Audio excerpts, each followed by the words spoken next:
Hello friends, welcome to RS edutech channel. ఈరోజు మనం ఈ వీడియోలో sentences and kinds of sentences గురించి నేర్చుకుందాం. ఫస్ట్, లాంగ్వేజ్ అంటే భాష అని అర్థం. మనలోని భావాలను ఇతరులకు తెలియజేసే విధానమే భాష. In general, language means a system of communication consisting of sounds, words and grammar. అంటే మనం ఏ భాషలోనైనా మాట్లాడాలి అంటే మనకు సౌండ్స్ అంటే శబ్దాలు, వర్డ్స్ అంటే పదాలు, గ్రామర్ అంటే వ్యాకరణం తెలిసి ఉండాలి.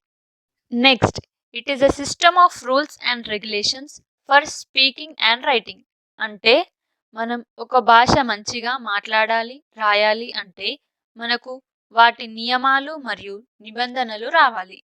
సో ఏ భాష నేర్చుకోవడానికైనా మనకు ముఖ్యంగా 4 స్కిల్స్ కావాలి. అవే L, S, R and W. అంటే ఎల్ అంటే లిజనింగ్, అంటే వినడం. ఎస్ అంటే స్పీకింగ్, మాట్లాడడం. ఆర్ అంటే రీడింగ్, చదవడం. డబ్ల్యూ అంటే రైటింగ్, రాయడం. Grammar is the science of language. It teaches us the art of the right use of language. Grammar is the study of rules for the words and structure of language. Grammar తెలుసుకోవడం వల్ల, నేర్చుకోవడం వల్ల మనకి spoken ఇంగ్లీష్లో చాలా help అవుతుంది. So దీని గురించి మనం నెక్స్ట్ వీడియోస్లో డీటెయిల్డ్గా ఒక్కొక్క దాని గురించి నేర్చుకుందాం. తెలుగులో అక్షరాలు 56, అలాగే ఇంగ్లీష్లో అక్షరాలు 26 ఉంటాయి. నెక్స్ట్, ఆల్ఫబెట్స్ అంటే మనం తెలుగులో ఎలాగైతే వర్ణమాల అని అందరం నేర్చుకున్నదే కదా, అలాగే ఇంగ్లీష్లో వాటిని ఆల్ఫాబెట్స్ అని అంటాము. ఆల్ఫాబెట్స్ అంటే ఏ, బి, సి, డి అలాగే జెడ్ వరకు ఉంటాయి. దీంట్లో మనకి క్యాపిటల్ లెటర్స్ అని అలాగే స్మాల్ లెటర్స్ అని ఉంటాయి. తెలుగులో మనకి అచ్చులు, హల్లులు అని ఉంటాయి కదా, అలాగే ఇంగ్లీష్లో కూడా మనకి వోవెల్స్ అని, కాన్సోనెంట్స్ అని 2 టైప్స్ ఉంటాయి. వోవెల్స్ అంటే అచ్చులు, అవే ఏ, ఈ, ఐ, ఓ, యు. ఇవి 5 ఉంటాయి. అలాగే కాన్సోనెంట్స్ అంటే హల్లులు.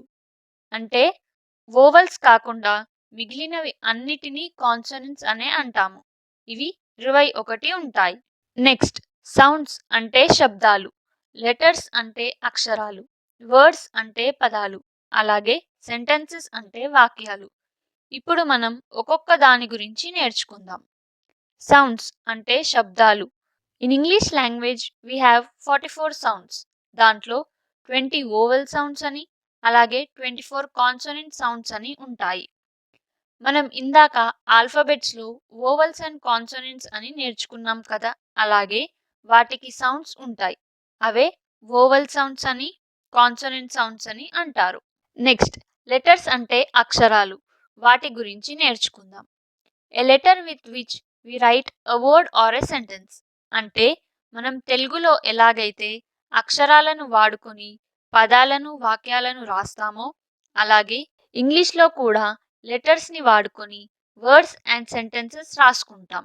Example E, N, G, L, I, S, H, F, L, O, W, E, R. Next, words అంటే పదాలు. వాటి గురించి నేర్చుకుందాం. A word is nothing but the group of letters forming together with or without any meaning.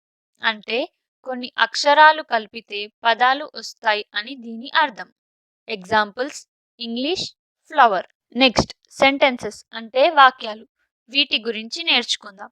A sentence is a group of words which make complete sense.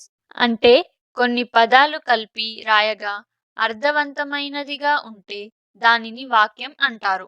Examples Renu sings a song. ఇది సరైన వాక్యం. అంటే రేణు ఒక పాట పాడుతుంది. ఇదొక అర్థవంతమైన వాక్యం. Renu songs a sing. ఇది సరైన వాక్యం కాదు.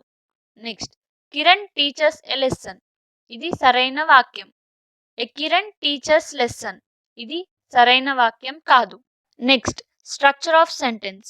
ఇంగ్లీష్లో subject plus verb plus object ఉంటుంది. అలాగే తెలుగులో అయితే subject plus object plus verb ఉంటుంది. Example, Renu sings a song. Renu ఒక పాట పాడుతుంది.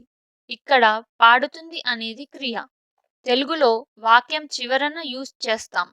అలాగే ఇంగ్లీష్లో అయితే సబ్జెక్ట్ ప్రక్కనే యూస్ చేస్తాం. Next, Kiran teachers a lesson. Kiran ఒక పాఠాన్ని చెబుతున్నాడు. ఇక్కడ టీచర్స్ అనేది క్రియ. కిరణ్ అనే సబ్జెక్ట్ ప్రక్కన ఉంది. కానీ తెలుగులో అయితే క్రియ వాక్యం చివరన ఉంటుంది. Next, kinds of sentences. ఇప్పటిదాకా మనం సెంటెన్సెస్ గురించి నేర్చుకున్నాం కదా. ఇప్పుడు కైండ్స్ ఆఫ్ సెంటెన్సెస్ గురించి నేర్చుకుందాం. There are 6 kinds of sentences. They are: first, assertive sentence అంటే దృఢమైన వాక్యం. సెకండ్, ఇంపరేటివ్ సెంటెన్స్ అంటే అత్యవసర వాక్యం. థర్డ్, ఇంటరోగేటివ్ సెంటెన్స్ అంటే ప్రశ్నించే వాక్యం. ఫోర్త్, ఎక్స్క్లమేటరీ సెంటెన్స్ అంటే ఆశ్చర్యార్థక వాక్యం. ఫిఫ్త్, అఫిర్మేటివ్ సెంటెన్స్ అంటే నిశ్చయాత్మక వాక్యం. సిక్స్త్, నెగటివ్ సెంటెన్స్ అంటే ప్రతికూల వాక్యం. ఈ 6 సెంటెన్సెస్ని వివరంగా తెలుసుకుంటే ఎటువంటి సందర్భమైనా మనం సెంటెన్సెస్ని ఈజీగా ఫ్రేమ్ చేయగలుగుతాం. వీటి గురించి వివరంగా మనం నెక్స్ట్ వీడియోలో నేర్చుకుందాం. సో మీకు ఈ వీడియో నచ్చితే ఒక లైక్ చేయండి. అలాగే ఈ వీడియోని మీ ఫ్రెండ్స్ అండ్ ఫ్యామిలీకి షేర్ చేస్తూ మా ఛానల్ని సబ్స్క్రైబ్ చేయగలరు.